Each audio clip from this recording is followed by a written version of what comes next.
হবে। তারপর বলো কি খবর নিয়ে এলে, বিয়েটা হবে তো? হবে কি হবেই, আগামী 23 অগ্রায়ণ। ঠাকুর আমাদের মুখ তুলে চেয়েছেন, তা হ্যাঁ গো, দেনা পাওনা কি দিতে হবে? তা তুমি ভেবো না, পুকুর পাড়ে 1 বিঘা জমিটা বিক্রি করে ব্যবস্থা করতে হবে, কি বলো? ভাবছি মেয়েটা ভাবছি মেয়েটা তো কেবল ক্লাস 9-এ পড়ছে, ও কি বিয়েতে রাজি হবে? কারণ ও তো বলে পড়াশোনা করে বড় হব তাই। আরে ওরকম তো সবাই বলে, দেখো লক্ষ্মী ঠিক রাজি হয়ে যাবে। দেখলে না, ও পাড়ার ভিকুর মেয়ে পিটুর মেয়ে বিয়ে ঠিক করার পর না না করে ঠিক শ্বশুর বাড়ি ঘর করছে। তা ঠিক, ওদের শরীরটা একদম ভেঙে গেছে। তা যাই হোক, বিয়ে ঠিক করে এসেছি, বিয়ে হবে। চলো চলো যোগাযোগ শুরু। তুমি আমার বিয়ে ঠিক করে ফেললে, আমি এখন কিছুতেই বিয়ে করব না। সে কি কথা, বিয়ে কেন করবি না? একদিন তো দিতেই হবে। একদিন দিতেই হবে মানে এখনই তো নয়, সেই সময় তো পড়ে আছে মা। কেন তোমার মনে নেই, আইসিডিএস দিদিমণি বলতেন মেয়েটার পড়াশোনা বন্ধ করবেন না, মেয়েটা বড় হয়ে কিছু একটা করে দেখাবে। স্কুলের মাস্টারমশাইও তাই বলেন। তাহলে তোমরা আমার পড়াশোনা বন্ধ করে বিয়ে দিতে চাইছো কেন? শোন মা, এ কি, বিয়ে কেন করবি না? আমি কথা দিয়ে এসেছি, তোকে এই বিয়ে মানতেই হবে। বাবা, আমি মরে গেলেও বিয়ে করব না। আমি কি তোমাদের কাছে এত ভারী হয়ে গিয়েছি যে তোমরা আমার বিয়ে ঠিক করে ফেলেছো? মা, তুমি চুপ করে থেকো না, এ বিয়ে ভেঙে দাও, ভেঙে দাও। আমি এ বিয়ে কিছুতেই করব না, করব না। লক্ষ্মী লক্ষ্মী শোন মা, জলদি আসো, সরাসরি এসো, বসো সব, বসো বসো বসো। বলো, কাক ডাকে কাকা, বিড়াল ডাকে মিউ মিউ, কুকুর ডাকে ঘেউ ঘেউ, হাঁস ডাকে প্যাক প্যাক, কোকিল ডাকে কুকু, শিয়াল ডাকে হুক্কা হুয়া। এবার তুমি নিজে নিয়ে বলো, আবার বলো।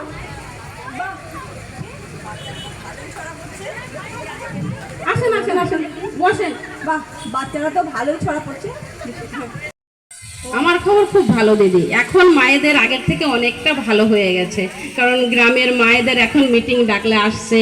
আমরা আমাদের যে সব মিটিংগুলো করছি, মাসে অনেকগুলো মিটিং করতে হচ্ছে। আমরা মায়েদের প্রতি সোমবার, প্রথম মাসের তৃতীয় প্রত্যেকটা সোমবার, 3টা সোমবার পর পর আমাদের মিটিং করতে হচ্ছে মায়েদের নিয়ে। সেই ইচিচিডি, ইচিচি, তারপরে সুপুষ্টি দিবস, অন্নপ্রাশন, প্রত্যেকটা অনুষ্ঠানে মায়েরা আসছে এবং খুব সহযোগিতা করছে। আগের থেকে মেয়েরা খুব আনন্দ পাচ্ছে, খুব ভালো লাগছে। গর্ভবতী মা আর 6 মাসের নিচে 5 বছরের নিচে বাচ্চাগুলোর সবার কি প্রতিষেধক ঠিকমতো হচ্ছে? হ্যাঁ হ্যাঁ হ্যাঁ দিদি, আমার এখানেই, আমার সেন্টারে ইমিউনাইজেশন হয়, প্রত্যেক মাসে ক্যাম্প হয়। ও সব বাচ্চারা সময় মতন তাদের ইমিউনাইজেশনগুলো, প্রতিষেধকগুলো নিচ্ছে। খাতাপত্রগুলো একটু দেখি। এই না দিদি,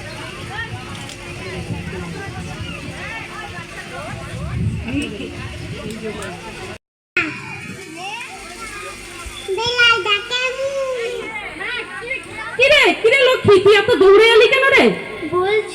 বলছি দিদি, দিদি, মা বাবা আমার বিয়ে ঠিক করে ফেলেছে। কিরে, এই বয়সে তোর বিয়ে? পড়াশোনার কি হবে? সে কথাই তো বলছি দিদি, ছোটবেলা থেকে তুমি আমাকে যা যা শিখিয়েছো সেই আদর্শেই তো আমি বড় হয়েছি। তুমি কিছু একটা করো দিদি, আমি এ বিয়ে করবো না, করবো না। ঠিক আছে লক্ষ্মী, তুই যা, আমি দেখছি, তোর মা বাবাকে আমি বুঝিয়ে বলবো।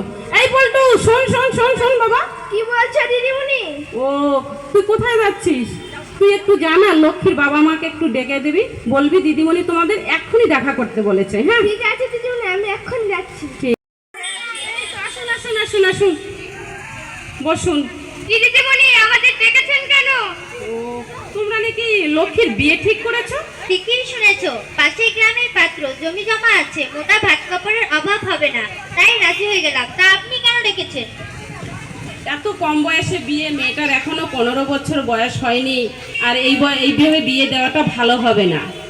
সে কি কথা দিদিমণি, অনেক কষ্টে পাত্র জোগাড় হয়েছে, বিয়ে না দেওয়ার কারণ কি? তাই তো, এখন টাকা পয়সা জোগাড় করে বিয়ে দিতে পারবো, তা না হলে পরে এমন পাত্র হাতছাড়া হয়ে যাবে। আর আমরা গরিব মানুষ, বেশি ভালো পাত্রের সঙ্গে তো আর আমরা বিয়ে দিতে পারবো না। ও তোমরা জানো না, এখন যে এই দীর্ঘদিন থেকে আমাদের একটা বাল্যবিবাহ নিয়ে একটা সমস্যা চলে আসছে, আজও তা থেকে আমরা সম্পূর্ণ মুক্ত হতে পারিনি। মা বাবা ভাবে কি ছেলে মেয়ে আমাদের দায়, ছেলে মেয়েকে বিয়ে দিতে পারলেই আমরা দায় মুক্ত হয়ে গেলাম, বোঝা মনে করে মেয়েদের। তাই এই কম বয়সে বিয়ে দেওয়ার কথাটাই এখনো আমরা এড়াতে পারিনি। কিন্তু এর ফলে আমাদের সমাজে খুব সমস্যা তৈরি হচ্ছে। কোনো মাই সঠিকভাবে শারীরিক মানসিক দিক দিয়ে তৈরি হচ্ছে না এবং তার ফল ভালো হচ্ছে না। কিন্তু এখন তো কিছু তোমরা চিন্তা করো না, আমি আমার সুপারভাইজার সিডিপিও দিদিদের সবাইকে নিয়ে গিয়ে আমি ছেলের বাবা মাকে ভালো করে বুঝাবো। তোমাদের কোনো চিন্তা করতে হবে না, তোমরা এই বিয়েতে রাজি হয় না। আরও কি জানো, এখন সমাজে আমাদের আরেকটা আইন আছে, আইন প্রণয়ন হয়েছে 1929 নামে একটা আইন প্রণয়ন হয়েছে, দীর্ঘদিন হয়ে গেল, বাল্যবিবাহ নিরোধক আইন। এই আইনে আছে যে ছেলের বিয়ে হবে, যদি সেই মেয়ের বয়স কম থাকে সেই ছেলেকে 3 মাস জেল ভোগ করতে হয়, আর তার সে বাবা মাকেও সেই একই জেল ভোগ করতে হয় এবং জরিমানা দিতে হয়। এই আইন যে ভঙ্গ করে তাকে উপযুক্ত সাজা কিন্তু পেতে হবে। সেই জন্য তোমাদের বলছি, তোমরা এই ভুলটা করো না। এই বয়সে তোমরা, আমি চাই না যে তোমরা এই জেলে যাও, এই ভুলটা হোক, জরিমানা করো, তাই তোমরা এটা করো না। আমি ব্যাপারটাকে আমি দেখে নেব, ঠিক আছে? নমস্কার দিদিমণি। ঠিক আছে, তোমরা আসো, দেখছি। বললাম না। ও, আপনি কি প্রদীপ বাবু? হ্যাঁ, কিন্তু কি ব্যাপার বলুন তো? ওই বিজন বাবুর মেয়ের বিয়ের ব্যাপারে আসছিলাম। ও ঠিক আছে, আপনারা কি আপনাদের মেয়ে লক্ষ্মীর সঙ্গে বিয়ে ঠিক করেছেন? হ্যাঁ, আগামী 23শে অগ্রহায়ণ দুটি হাত এক করে দিব। কিন্তু আপনি কেন আসছেন তা বললেন না তো? কারণ এখনো মেয়েটার বয়স হয়নি, এই নাবালিকা মেয়ের সঙ্গে আপনারা বিয়ে দেবেন না। এর ফল কিন্তু ভালো হবে না। আমরা তো বয়স হিসাব জেনেই বিয়েটা ঠিক করেছি, তা আপনি এ ব্যাপারে নাক গলাচ্ছেন কেন? বিয়ে তো শুভ কাজ। আপনারা জানেন না এই শুভ কাজের ভিতরে যে কত সমস্যা লুকিয়ে আছে। আপনারা ছেলেটাকে বিয়ে দিয়ে কি ছেলেটা নিয়ে সমস্যায় ভুগতে চান? আমি এখানে কেন এসেছি, আমি এইখানে এই পাড়ার অঙ্গনারী কর্মী।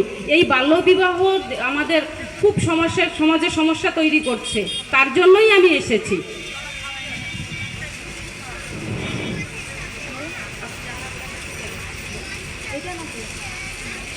আপনার পাড়ার কাজ আপনি পাড়ায় গিয়ে করেন, এখানে বিয়ে ভাঙতে আসবেন না। না না দি, এটা ভুল বলছেন। আমার পাড়ার কাজ না, সব পাড়ারই একই কথা, সবার জন্য এটা দরকার। কারণ এই বয়সে আপনার যদি ছেলেটার বিয়ে দেন, তাহলে কি আপনারা জানেন যে এরপর কম বয়সের ছেলেদের সেই 18 বছরের মেয়ে আর 21 বছরের ছেলেদের আগে যদি পরে যদি বিয়ে দেওয়া হয়, তার ফলটা কি হয় তা কি জানেন? আগে বিয়ে দিলেই ভোগ ছেলেকে সাজা ভোগ করতে হবে। এর জন্য তোমার ছেলে আইন করা আছে, 1929 যে আইন আছে বাল্যবিবাহ নিরোধক, এই আইনে তোমার ছেলেও জেল খাটবে এবং সঙ্গে তোমাদেরও জেল খাটতে হবে। শুধু জেল নয়, জরিমানাও আছে। তাহলে বিয়ে না হয় ভালো বলছেন তো? হ্যাঁ, আমি বলছি এই বিয়েটা না হলেই ভালো হয়, তাতে তোমাদের সবার মঙ্গল। আরও কি জানো, এই বিয়ে যদি হয়, এই বিয়ে হওয়ার পরে এই যে কম বয়সে মেয়েকে বিয়ে দেবে, এই মেয়ের শরীর সঠিকভাবে মা হওয়ার উপযুক্ত তৈরি হয় না। এই উপযুক্ত মা না হওয়ার জন্য যে বাচ্চা হয়, সে বাচ্চাও অপুষ্ট হয়। আর এই অপুষ্ট বাচ্চার জন্য এমনকি অপুষ্ট বাচ্চার মৃত্যুও হতে পারে। ঠিক আছে, আপনি যা করুন তাই ভালো হবে। ঠিক আছে, আপনারা আসুন, আমি তাহলে দেখছি। নমস্কার, আসি। আজ আমাদের সুপারভাইজার দিদি আসছেন, তোমাদের সব কিছু বুঝে বলবে। তোমাদের কেন আমরা প্রতিদিন আমি বলছি, তোমরা তো আমাদের কথা অনেকটা বুঝতে পারো না। এবং আপনারাও শুনুন, আমরা এসেছিলাম, পাশেই ছিলাম আমি। লক্ষ্মীর মা বাবা যে বিয়ে ঠিক করেছিল লক্ষ্মীর, সেটা আমরা বন্ধ করতে পেরেছি। তাহলে আজকে থেকে আমরা প্রতিজ্ঞাবদ্ধ হব যে 18 বছরের নিচে মেয়ে আর 21 বছরের নিচে ছেলে বিয়ে দেওয়া যাবে না। এটা আইনত দণ্ডনীয় অপরাধ। বাল্যবিবাহ করব না, বাল্যবিবাহ কেউ আমরা করব না। বাল্যবিবাহ কেউ আমরা করব না। আজ থেকে আমরা লেখাপড়া শিখে বড় হব। আজ থেকে আমরা লেখাপড়া বড় হব। আমরা সব সবাই স্বনির্ভর হব, আমরা সবাই স্বনির্ভর হব, তবেই বিয়ে করব। তবেই বিয়ে করব। পণ দেব না, পণ দেব না, পণ দেব না, পণ দেব না, পণ দিয়ে বিয়ে করব না, পণ দিয়ে বিয়ে করব না, পণ দেব না, পণ দেব না, পণ দেব না, পণ দেব না, পণ দিয়ে বিয়ে করব না। পণ দিয়ে বিয়ে করব না। নমস্কার। যে নাটকটা এখানে হলো কিশোরী মেয়েদের নিয়ে, এটা হলো বাল্য বিবাহ বন্ধ করো।